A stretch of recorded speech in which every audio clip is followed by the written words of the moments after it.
Okay, hi guys, it's me Agnika again, and जो लोग मेरे चैनल पे ऑलरेडी सब्सक्राइबर्स हैं, I have a lot of love and gratitude to all the babies. So अभी just हमने divine guidance की बात करी थी कि मैंने आप लोगों को बताया कि अभी इस समय एंजल्स, भगवान, यूनिवर्स हमसे क्या बोलना चाहता है, एंड मैंने वो सारी बातें जो भी आपसे करी वो सारे अपने एक्सपीरियंसेस के थ्रू करी है। जो मैंने सीखा है मैंने वही किया है, और मैंने अपनी ज़िंदगी के हर एक्सपीरियंस से क्या सीखा है वही ऑलमोस्ट चीज़ें कार्ड में भी निकल कर आई थी। ठीक है, और वही चीज़ आपको यूनिवर्स करने के लिए बता रहा था। तो हमने अभी हमारे पुराने वीडियो में एक चीज़ के लिए बात करी थी कि आप अपनी ज़िंदगी में ना कभी ज़िंदगी में पेन देखते हैं, ना दर्द देखते हैं, ना ही जेलसी होती है, ना ही एंगर होता है, जब आप अपनी ज़िंदगी में असेंशन के प्रोसेस में होते हैं, उठने के प्रोसेस में। तो अभी हम उसी के बारे में थोड़ा डिटेल में बात करेंगे, ताकि बिकॉज हमारी लाइफ में हमारे साथ प्रॉब्लम है कि जब तक या तो हम लात खाते हैं हम तब सीखते हैं, कभी कभी कोई हमें अपने एक्सपीरियंसेस के अकॉर्डिंग टू सिखा सकता है। तो मैं आपको अपने एक्सपीरियंसेस के अकॉर्डिंग टू एक चीज़ सिखाना चाहती हूँ कि ज़िंदगी में आपकी लाइफ का सबसे इम्पॉर्टेंट पार्ट होता है अपनी एक इंडिविजुअलिटी ढूंढना।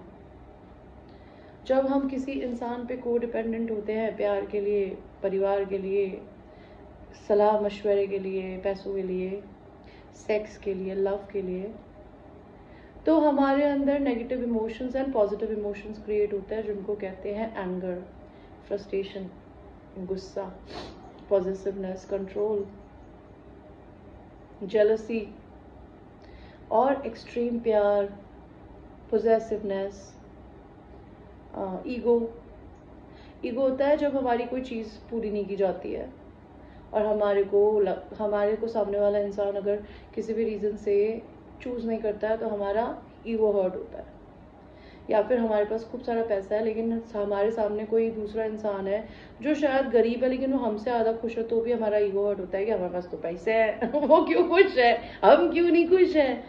तो आप अपनी ज़िंदगी के जब असेंशन प्रोसेस को नहीं समझते, आपको खुद के बारे में नहीं पता होता, आप एक स्पंज की तरह सबकी एनर्जी को निचोड़ते रहते हैं अपने अंदर, तो आप एक दूसरे से कंपेयर करना शुरू कर देते हैं। एंड ज़िंदगी में आता क्या है, यही नेगेटिव इमोशंस पहले बाहर निकलते हैं।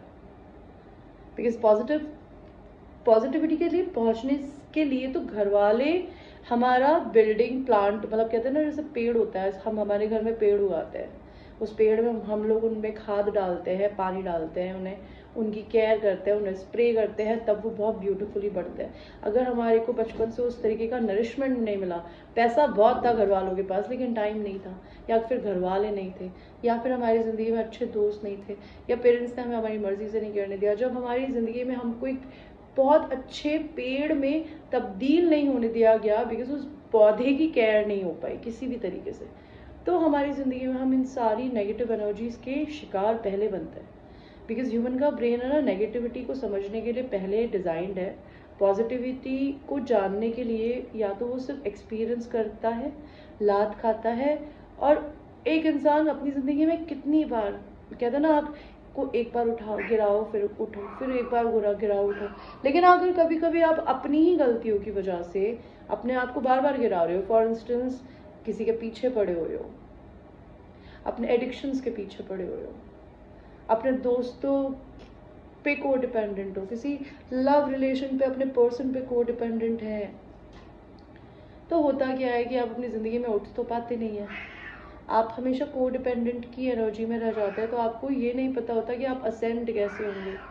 ठीक है बेटा, नो यार, कैन आई वर्क। सो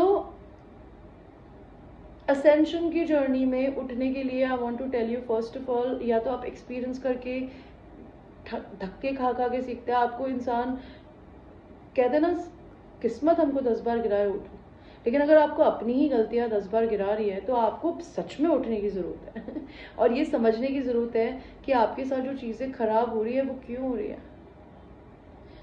ठीक है, फॉर एग्जाम्पल मैं आपको एक बात बताती हूँ कि फॉर इंस्टेंस जब आपका कोई इंसान दिल तोड़ता है, या आपकी कोई जॉब आपकी पूरी नहीं हो पाती तो आपका दिल टूटता है, पेरेंट्स के थ्रू आपका दिल टूटता है, तो क्या होता है, आप उस पेन को हील नहीं करते हैं, उसको एस्केप करते हैं दूसरे रिलेशन में जाके, ड्रग्स ड्रिंकिंग करके, सेक्स करके, दूसरे बॉयफ्रेंड गर्लफ्रेंड्स बना के, सेक्सुअल होके, कुछ भी करके, ओवर ईटिंग करके, ओवर एक्सरसाइजिंग करके, आप अपनी लाइफ के इमोशंस को दबा नहीं सकते, बिकॉज आप जब तक अपने को हील नहीं करेंगे आप असेंड नहीं होंगे, एंड हीलिंग बहुत ज़रूरी होती है।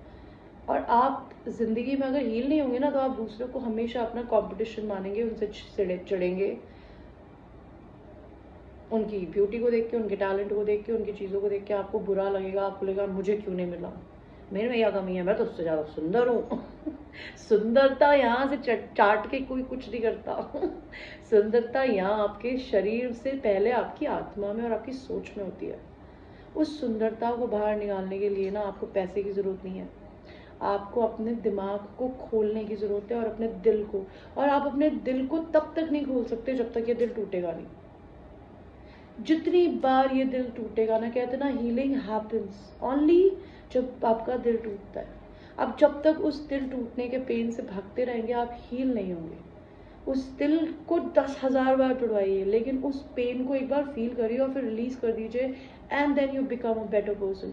And when you become a better person तो होता क्या है, और अगर पहले नहीं अगर आप कर पाते तो क्या होता है, अगर आप उसी पेन में है तो आप वैसे ही फ्रेंड्स को अट्रैक्ट करेंगे, वैसे ही नेबर्स के पास जाएंगे, वैसे ही क्लाइंटों को हैंडल करेंगे, आपके पास नेगेटिव क्लाइंट्स आएंगे, नेगेटिव चीज़ें होंगी। ये तो मैं अपने एक्सपीरियंसेस से बता रही हूँ।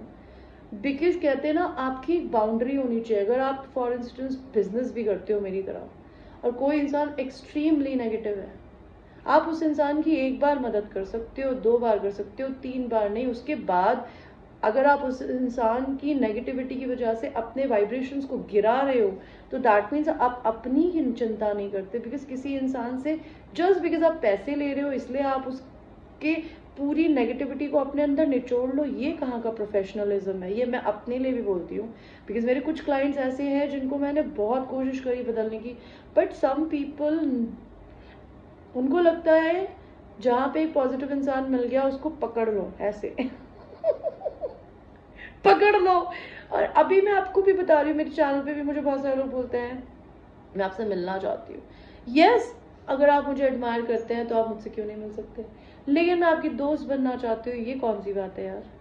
अगर आपको मेरी दोस्त बनना है, पहले मेरे जैसे बनी है तो सही, मेरे आसपास की एनर्जी में तो आई है। Because I want to tell you, आप अपनी ज़िंदगी में जब तक असेंड नहीं होंगे ना, आपका रिलेशनशिप दूसरे लोगों से ना एक टीचर और एक स्टूडेंट का रहता है। आप उनको कुछ सिखाएंगे, अगर आप किसी से कुछ सीख नहीं सकते, किसी इंसान की में आपको कोई पॉजिटिव क्वालिटी नहीं दिखती, ठीक है, आप दूसरे के ज्ञान के लिए उसके पास बैठना चाहते हैं, तो फिर उसको गुरु की तरह ट्रीट करिए। दोस्त कैसे बना सकते हो आप किसी गुरु को अपना? उस गुरु के लेवल पे जाने के लिए आपको उस गुरु के बराबर बनने की जरूरत होती है, ताकि आप गुरु के साथ में कंधे से कंधा मिला के बैठ सकें। इस दुनिया में एक बच्चा भी हमारा गुरु हो सकता है, मेरे जैसे हीलर्स भी गुरु हो सकते हैं, आपके पेरेंट्स भी हो सकते हैं, आपका ट्विन फ्लेम भी हो सकता है, बिकॉज वो आपको लात मार के ये सिखाता है कि जिंदगी में किसी भी इंसान के ऊपर को डिपेंडेंट नहीं होते। प्यार इज नेवर को डिपेंडेंट। सेम थिंग, आपके पेरेंट्स आपको अगर नेगेटिव, आपको भगवान ने, बिकॉज आपकी जिंदगी में जो भी चीजें आप जी रहे हैं ना, ये आपके पैदा होने से पहले आप ही की सोल ने डिसाइड करी थी कि मेरी सोल में इतनी ताकत है कि मैं ये प्रॉब्लम्स और ये सिचुएशंस को झेलने की कैपेसिटी रखती हूँ। अगर आप उन सिचुएशन से एस्केप कर रहे हैं तो आप अपनी सोल की नहीं सुन रहे। तो आपको ये समझने की ज़रूरत होती है कि सबसे पहले तो आपको ये जानने की ज़रूरत है कि अपनी ज़िंदगी में अपने पेन को अपनी पावर बनाइए, उसको अपनी क्रिएटिविटी बनाइए, उससे पैसा कमाने के बारे में सोचिए, उसको ज्ञान का एक भंडारा बना लीजिए, चीज़ों को समझने की कोशिश करिए, ताकि आप किसी को जज नहीं करें, किसी से कंपटीशन नहीं करें, किसी से जले नहीं, किसी को कंट्रोल नहीं करें, किसी इंसान के पास जाके उसकी एनर्जी को नोचने की कोशिश नहीं करें, because energy is everything in life. अगर आपको अपनी ज़िंदगी में किसी बहुत ही विद्वान के साथ बैठना है तो खुद को विद्वान बनाइए, वरना उसे गुरु मानिए किसी भी फॉर्म में, चाहे वो बच्चा हो, चाहे वो पेरेंट्स हो, चाहे वो मेरे जैसे हीलर्स हो। और अगर आप अपनी ज़िंदगी में दूसरे इंसान के अच्छे करने को देख के परेशान हो रहे हैं, इरिटेट हो रहे हैं, तो आप कभी ये सोचिए कि जब वो कर सकता है तो मेरे अंदर क्या कमी है, मैं क्यों नहीं कर सकती? मेरे को भी तो भगवान ने वही वैसा ही बनाया जैसी वो है। पैसे से किसी की वैल्यू नहीं होती, ना शक्ल से होती है। आपकी वैल्यू होती है आपके दिमाग और आपके दिल के खुले होने से। आपका जब दिमाग खुला होता है तो आप हर चीज़ को रैशनल समझने की कैपेसिटी रखते हैं। जब आपका दिमाग छोटा होता है तो आप एक दूसरे से चिढ़ते हैं, जलते हैं, उनसे इरिटेट होते हैं, उन्हें कंट्रोल करते हैं। आप फ्यूचर जानना चाहते हैं कि क्या होगा, आप गारंटी चाहते हैं हर चीज़ की। कि इस दुनिया में किसी चीज़ की गारंटी नहीं, आपकी मौत की भी नहीं। वो सब इनके भगवान जी के हाथों में, आपके हाथ में है आपका आज उसको बेहतर बनाना, अपने आप को बेहतर बनाना। और यही चीज़ बहुत ज़रूरी होती है। आपका असेंशन प्रोसेस, आपका यही मतलब होता है कि अपनी इंडिविजुअलिटी को जानिए कि आपको ट्रेडिशनल रहना पसंद है या फिर आपको मॉडर्न रहना पसंद है या फिर आप बैलेंस रहना चाहते हो। आपको जो चीज़ दूसरे की नहीं पसंद है वो आपको, ये साइंस बोलती है, साइकोलॉजी। जब आप दूसरे को डिसलाइक करते हो ना, उसको डिसलाइक आप इसलिए करते हो बिकॉज उसके अंदर कोई ऐसी चीज़ है जो आपको भी चाहिए। और अगर वो आपके दिल को चाहिए दैट मीन्स वो आप में है, आपको बाहर निकालने की जरूरत है। आपको दूसरे को देख के चिढ़ना क्यों है, या दूसरे को देख के परेशान क्यों होना है, कंट्रोल क्यों करना है। आप अपने अंदर की वो ब्यूटीफुल क्वालिटी बाहर निकालिए, दूसरों को अपनी इंस्पिरेशन की तरह देखिए। अगर आप अपनी ज़िंदगी में प्यार करती है या करते हैं, किसी इंसान को बांधना क्यों है? बिकॉज बांध के तो हम जानवरों से भी नहीं प्यार करते, इंसान तो बहुत बड़ी बात है, ठीक है ना। सिंपल, बस मैं यही बोलना चाहती थी, मैं बाकी भूल गई क्या बोलना चाहती थी। I will see you in the next session, take care.